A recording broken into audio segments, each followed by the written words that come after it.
সকালে ঘুম থেকে উঠে প্রথম আমি পাখির খাবার দিই। তো যেহেতু পাখিগুলো বারান্দায় আছে, তো ওদেরকে খাবার দিয়ে আমি রুম থেকে বের হলেই দেখা যায় যে ডাইনিংয়ের যেই সোফাগুলো আছে তার উপরে ময়েজ্জা শুয়ে আছে, সে ঘুমাচ্ছে। কারণ সে সারা রাত তেলাপোকা টিকটিকি এদেরকে পাহারা দেয়, এদেরকে ধরে এবং এদেরকে নিয়ে একটু খেলা করে। তো এই করতে করতে এদের খুঁজতে খুঁজতে ও রাত পার হয়ে যায়। আর সকালে সবাই যখন ঘুম থেকে ওঠে তখন সে চলে যায় ঘুমাতে। তো খাওয়া নেই, কিচ্ছু নেই, সে একটানা ঘুমাতে থাকে। তার এরকম অনেক চেষ্টা করার পরে ঘুম ভাঙাতে হয়। আবার কোনো দিন সে কোনোভাবেই ঘুম থেকে ওঠে না। তো আজকেও তাই হলো, ঘুম থেকে উঠলো না। তো আমি তাকে রেখে চলে গেলাম ছাদে। ছাদে তো বেশিক্ষণ হাঁটতেই পারলাম না, এর মধ্যে বাবু চলে এসেছে। বাবু আসা মানে তো আর হাঁটা হয় না, ওর সাথে দৌড়াতে হয়। তো ও এই ফুল নিয়ে দেখে তো অন্য ফুল ছিঁড়তে যায়, এই করে। ছাদ থেকে ফিরে এসে বাসায় নাস্তা রেডি করা শুরু করলাম। আজকে সবার জন্য ডিম ভাজি করে নিয়েছি। তো ডিম ভাজি করলাম, ডিম ভাজি দিয়ে নাস্তা শেষ করলাম, করে দুধ চা বানিয়ে নিলাম। তো দুধ চা যখন খাচ্ছিলাম, তো চা খেতে খেতেই এর মাঝে ফোন চলে এসেছে। বাবুর যে লোকটা মুরগি দিয়ে যায়, উনি নিচে এসে ফোন দিয়েছেন যে মুরগি এনেছেন। উনি মাসে 2বার আসেন। তো ওনার হিসাবে প্রায় 15 দিন হয়ে গেছে, মুরগি শেষ হয়ে গেল কিনা এই চিন্তা করে চলে এসেছে। যত বড় মুরগি কেনা হয় না কেন, সেই মুরগির কিন্তু ওষুধপত্র এবং অ্যান্টিবায়োটিক অনেক বেশি পরিমাণে দেওয়া হয় বড় করার জন্য, বাঁচিয়ে রাখার জন্য। এই জন্য বাবুর মুরগি সবসময় আমরা একটু ছোট সাইজের কিনি, 500 গ্রামের নিচে। তো ওনাকে এই মুরগিগুলো আমরা বলে দেই, অর্ডার দিই, সেভাবে উনি দিয়ে যায়। সাধারণত দোকানে কিন্তু ছোট সাইজের মুরগি পাওয়া যায় না বললেই ম্যানেজারের সাথে ভালোভাবে উনি জবই করে দিলেন। দোকানে দেখা যায় যে অনেক সময় দোয়াও পড়ে না, এরকমও হয়।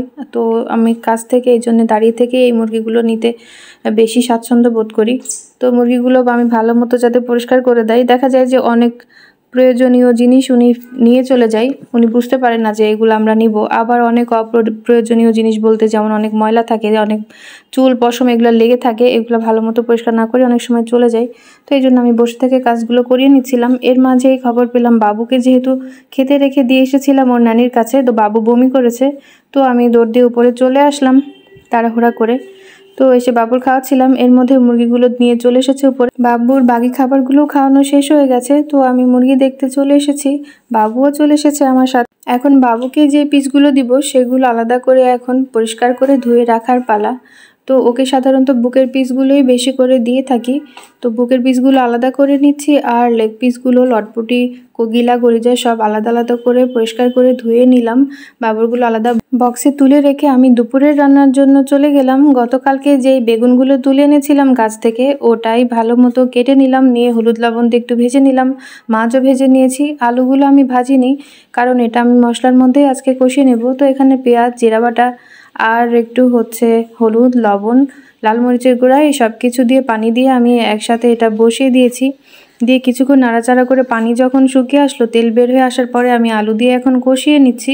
তো আলু দিয়ে কিছুক্ষণ কষিয়ে নিব। আলুটা যেহেতু আগে থেকে ভাজা না, সেই জন্য একটু সময় লাগছে। তো এটা ঢেকে কিছুক্ষণ রান্না করার পর আলু সিদ্ধ হয়ে গেছে, এর মধ্যে আমি বেগুনও দিয়ে দিয়েছি। তো বেগুন দিয়ে কিছুক্ষণ রান্না করে আমি মাছগুলো দিয়ে দিলাম। আজকের ভিডিওটা অনেক বেশি বড় হয়ে যাচ্ছে, তাই পুরো রেসিপি বা ওইভাবে ডিটেলস মাছ রান্না দেখাচ্ছি না। তো যেমন রান্না করি সেই একইভাবেই আজকে রান্না করলাম। তো পানি দিয়ে ঝোলের পানি রেখে দিয়েছিলাম, তো পানিটা শুকিয়ে গেছে। এখন আমার মাছ রান্না শেষ হয়ে গেল। আগের দিনের গরুর মাংস রান্না আছে, আলু ভর্তা আছে, ডাল আছে। তো এই তো। আর এদিকে যে পায়াটা রান্না করেছিলাম, ওটা আমি আরও কিছুক্ষণ চুলায় রেখে দিলাম। যদিও এখনও খাওয়া হবে না, এটা আজকে রাতেও আরও কিছুক্ষণ রান্না করা হবে। তারপরে আগামীকাল সকালে এটা পরোটার সাথে পরিবেশন করা হবে ইনশাআল্লাহ।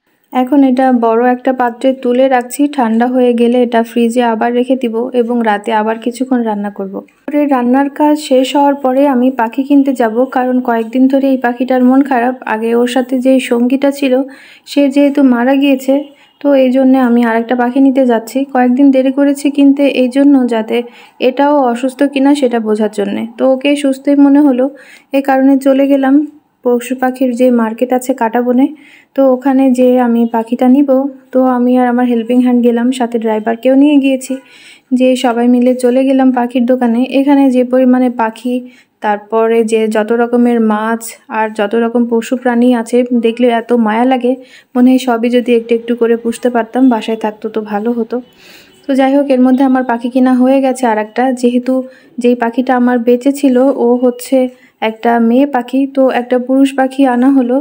তো এই পাখিটা এনে তো এখন বাসায় আবার ঝুলিয়ে দিলাম। এদিকে ময়েজ্জা তো খুবই দুঃখী, কারণ ও পাখিগুলো ধরতে চাইলো, পেলো না। তো এরপরে ওদের খাবার দিয়ে দিলাম, পানি দিয়ে দিলাম। নতুন পাখিরা দেখলাম বেশ দুজন প্রথমেই মিল হয়ে গেছে, যেটা কখনোই হয় না। সববারই দেখা যায় ওদের বেশ সপ্তাহখানেক লাগে মিল হতে। তো এবার দেখলাম একসাথে প্রথম থেকে খাওয়া দাওয়া করছে। তো এই তো আমার কেনাকাটা, আজকের বাজার রান্না সব শেষ হলো। আজকে এখানেই বিদায় নিচ্ছি। সবাই ভালো থাকবেন, আমাদের জন্য দোয়া করবেন, প্রতিটি ভিডিও দেখবেন, লাইক কমেন্ট দিয়ে শেয়ার করবেন, পাশে থাকবেন ইনশাল্লাহ। পরবর্তী ভিডিও দেখার জন্য আমন্ত্রণ জানাচ্ছি। আল্লাহ হাফেজ।